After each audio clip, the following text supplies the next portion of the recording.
He came to see the world and found history instead. The 500-pound bomb felt heavier than it should have as I wrestled it onto the rack beneath Lieutenant Commander Wade McClusky's SBD Dauntless. My hands were shaking, and not just from the weight. Around me, the flight deck of the USS Enterprise buzzed with controlled chaos as sailors rushed to arm every dive bomber we had. The Pacific sun beat down mercilessly on the steel deck, but the heat I felt came from somewhere deeper, from the knowledge that in less than an hour, these planes would either change the course of the war or never come back at all. My name is Tommy Sullivan, though the Navy thinks I'm 19. Truth is, I turned 17 just 2 months ago, back when Pearl Harbor was still smoldering, and I was still lying to the recruitment officer in Boston. I told him I was born in 1923, not in 1925, and somehow made it stick. Ma would kill me if she knew, but Ma didn't understand that after what the Japs did to our boys at Pearl, every red-blooded American had to do his part, even if that meant loading bombs in the middle of the Pacific while enemy planes could appear on the horizon at any moment. It was June 4th, 1942, and we were somewhere north of Midway Island, though exactly where was above my pay grade. What I did know was that the entire Japanese fleet was out there, waiting for us. Admiral Yamamoto himself was leading the charge, bringing everything he had to finish what he started at Pearl Harbor. 4 aircraft carriers, battleships, cruisers, destroyers, the works. Intelligence said they had over 270 planes ready to launch. We had 3 carriers and a whole lot of American grit. Sullivan, Chief Petty Officer Martinez, barked over the roar of warming engines. Get that ordnance secured and move to the next bird.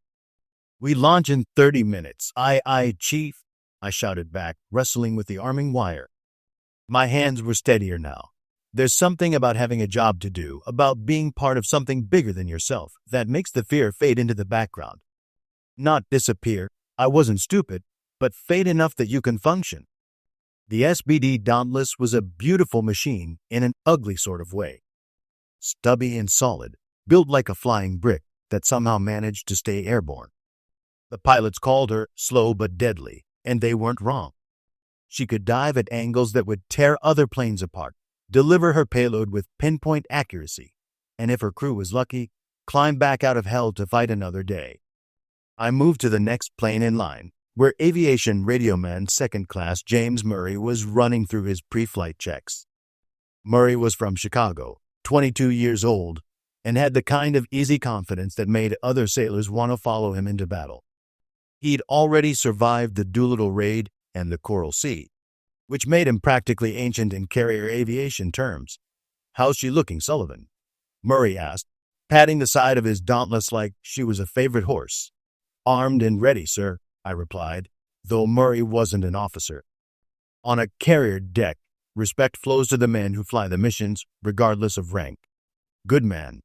Murray climbed into his rear gunner position and started checking his twin. 30 caliber machine guns. "You know what we're up against today?" I shook my head.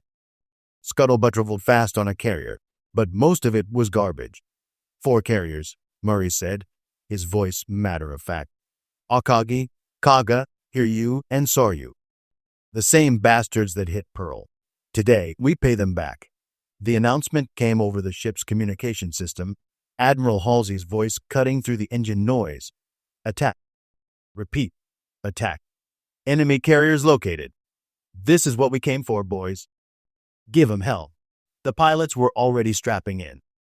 Lieutenant Commander McClusky, the air group commander, looked calm as ice water as he settled into his cockpit. He was a Naval Academy graduate, the kind of officer who made decisions with mathematical precision and never seemed tut out himself. Today, he'd be leading 37 SBD Dauntlesses into what intelligence promised would be the largest carrier battle in history. "Clear the deck," Chief Martinez shouted. "All non-essential personnel below." I should have headed for the safety of the lower decks, but something kept my feet planted on the steel. This was history happening right in front of me. These men, these planes, this moment, it felt bigger than anything I'd ever been part of. So I found a spot near the island superstructure where I could watch the launch without getting in anyone's way. The first Dauntless rolled forward, McClusky at the controls. The Enterprise turned into the wind, and the flight deck officer gave the signal. McClusky's engine roared to full power. The plane lurched forward, and within seconds it was airborne, climbing toward the bright Pacific sky. One by one, the other dive bombers followed, each launch a small miracle of timing and physics. I watched until the last SBD disappeared into the distance, then finally made my way below decks. The waiting was always the hardest part. Up in the ready rooms, pilots studied their target folders and checked their watches. Down in the engine rooms, sailors kept the Enterprise racing through the Pacific at flank speed. And in the mess hall, 17-year-old sailors who were supposed to be 19 tried not to think about what was happening 200 miles away. The first reports came in around noon. Our torpedo planes had found the Japanese fleet and were attacking.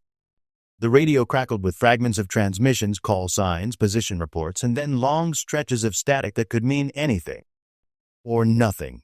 "They're getting murdered out there," whispered Seaman Davis, a kid from Iowa who looked even younger than I did. "Torpedo Squadron 8 is gone. All of them." The news hit the mess hall like a physical blow. Torpedo Squadron 8, 15 TBD Devastators, and 30 American airmen wiped out in a matter of minutes.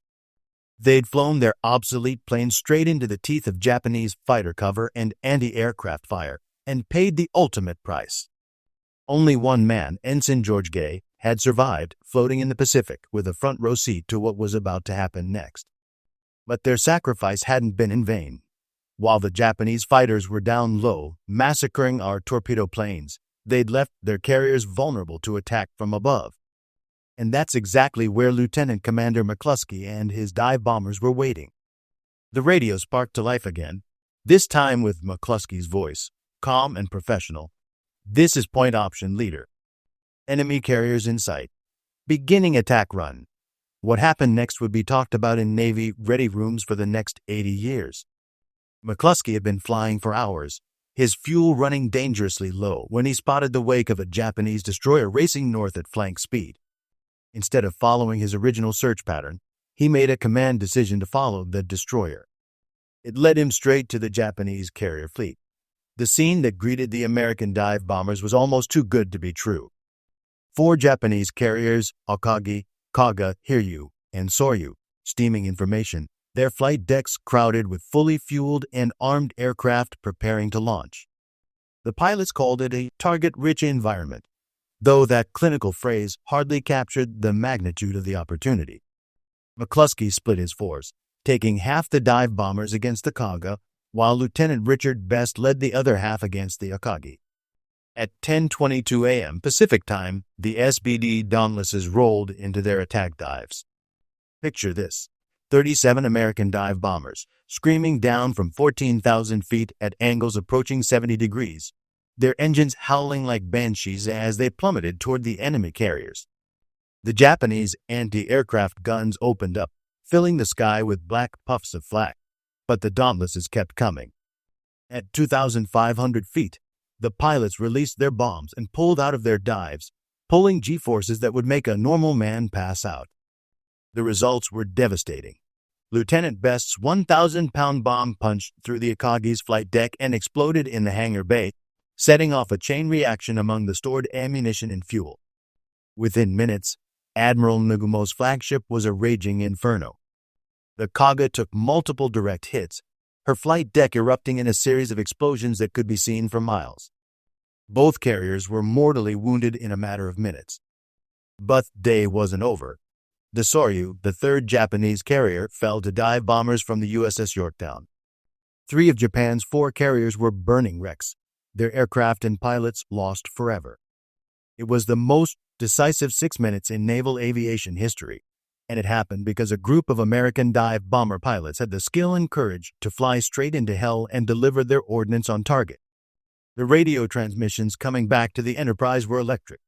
"Scratch one flat top," came the exultant voice of Lieutenant Dusty Kleiss, who had scored a direct hit on the Kaga. "Beautiful hits on the Akagi," reported another pilot. For the first time since Pearl Harbor, American forces had dealt the Japanese Navy a crippling blow. But the Japanese weren't finished. The Hiryu, the only enemy carrier still operational, launched her remaining aircraft in a desperate counterattack. Japanese dive bombers and torpedo planes, the same types that had devastated Pearl Harbor, were now heading straight for our task force. The Enterprise's radar picked them up first, 18 enemy dive bombers, escorted by 6 Zero fighters approaching from the northwest. General quarters sounded throughout the ship, and I found myself running to my battle station in Damage Control Central. The next few hours would determine whether our victory would be complete or if the Japanese would extract their revenge. The attack came at 2:30 p.m. I was deep in the ship's bowels, monitoring damage control reports, when the first Japanese bomb hit. The Enterprise shuddered like she'd been punched by a giant fist, and the lights flickered. Over the intercom, we could hear the chatter of our anti-aircraft guns and the roar of enemy aircraft engines. Near miss off the starboard bow, came the report from topside. No damage, but the Japanese weren't done. A second wave of enemy planes dove on the Enterprise, their bombs screaming down toward our flight deck. One 250-kilogram bomb punched off flight deck near the aft elevator, exploding in the compartments below and killing 14 sailors instantly. Another bomb detonated close alongside, showering the ship with fragments and seawater. For 30 minutes, the Enterprise fought for her life. Our anti-aircraft gunners threw up a wall of steel, downing Japanese planes left and right, but some always got through. The ship's damage control parties worked miracles, sealing compartments, fighting fires, and keeping us afloat and operational. By 3 p.m., the attack was over, and the Enterprise was still steaming at full speed, her flight deck cleared and ready to recover aircraft. The Japanese had thrown everything they had at us and failed to achieve decisive results. Meanwhile, their own fleet was in ruins. The Akagi, Kaga, and Soryu were already sinking or would be scuttled before nightfall. The Hiryu, their last operational carrier, would be found and sunk by American dive bombers before the day was over. In a single day, the Japanese Navy had lost 4 aircraft carriers, over 250 aircraft, and many of their most experienced pilots, losses they would never be able to replace. As the afternoon wore on, our dive bombers began returning to the Enterprise. I was back on the flight deck, helping to recover aircraft and tend to the wounded. Some planes were shot full of holes but still flying. Others barely made it back, their pilots nursing damaged engines and wounded gunners. A few didn't make it back at all. Lieutenant Commander McClusky's plane was among the survivors, though barely. His SBD had taken multiple hits from Japanese fighters during the return flight, and his gunner, aviation radioman Walter Chokalusek, had been wounded. But they'd made it home, and McClusky's steady leadership had made the difference between victory and disaster. I watched McClusky climb out of his cockpit, his flight suit stained with sweat and oil. He looked older than when he'd taken off that morning, the way men do when they've seen and done things that change them forever. But there was satisfaction in his eyes, the knowledge that he and his pilots had struck a blow that would be remembered as long as men talked about courage and precision under fire. "How'd we do, Commander?" I asked as I helped him down from his plane. McClusky looked at me for a moment, taking in my young face an eager expression. "We did our job, son," he said simply. "We did our job." The battle reports came in throughout the evening. 4 Japanese aircraft carriers sunk or sinking, over 3,000 enemy sailors and airmen killed. An entire generation of Japan's most experienced carrier pilots wiped out in a single day. The Japanese combined fleet, which had seemed invincible since Pearl Harbor, was retreating toward home waters, leaving behind the wreckage of their naval aviation arm. Our losses were heavy too, but nothing compared to what we'd inflicted on the enemy. The torpedo squadrons had been decimated, with brave men like Lieutenant Commander John Waldron and his entire squadron giving their lives to create the opportunity for victory. The Yorktown had been damaged and would eventually be sunk by a Japanese submarine. We'd lost good men and good ships, but we'd won something more important. We'd proven that the Japanese Navy could be beaten. That night, as the Enterprise steamed through the dark Pacific, I found myself on deck, looking up at the stars. 6 months ago, I'd been a high school kid in Boston, worried about math tests and wondering if Sally Morrison would go to the spring dance with me. Now, I was a veteran of the Battle of Midway, part of the crew that had helped turn the tide of the Pacific War. The thing about history is that you never know when you're living through it. Yesterday, I was just another sailor doing his job, loading bombs and following orders. Today, I was part of something that would be studied in military academies for generations to come. The battle that broke the back of Japanese naval aviation. The day American dive bombers proved that skill and courage could overcome any odds. I thought about the Japanese sailors and pilots who died that day, young men like me who'd answered their country's call and paid the ultimate price. War makes enemies of men who might have been friends under different circumstances, and victory always comes at a cost that's hard to calculate. But sometimes, when evil stalks the world, good men have to stand up and fight, regardless of the price. The dive bomber pilots who flew into the teeth of Japanese anti-aircraft fire that morning knew the odds. They'd seen what happened to Torpedo Squadron 8.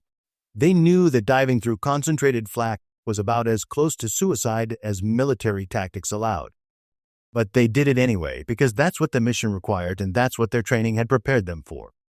Lieutenant Commander McClusky and his pilots didn't just win a battle that day, they demonstrated something fundamental about American character.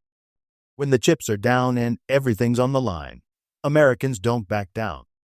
They adapt, they improvise, they find a way to win.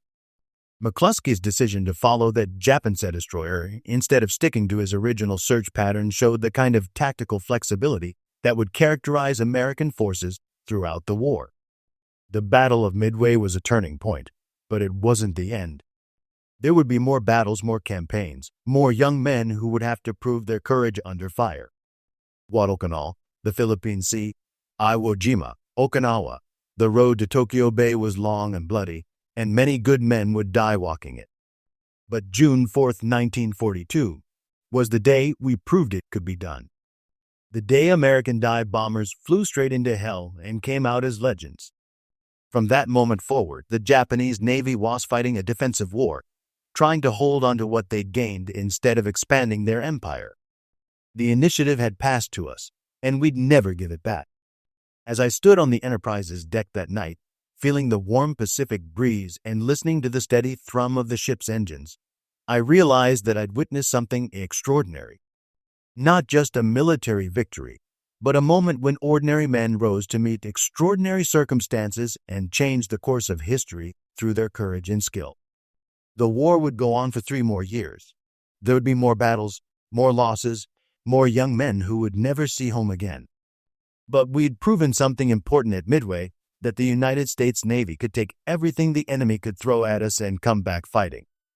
That American industrial might, American training, and American determination were a combination that no enemy could overcome in the long run.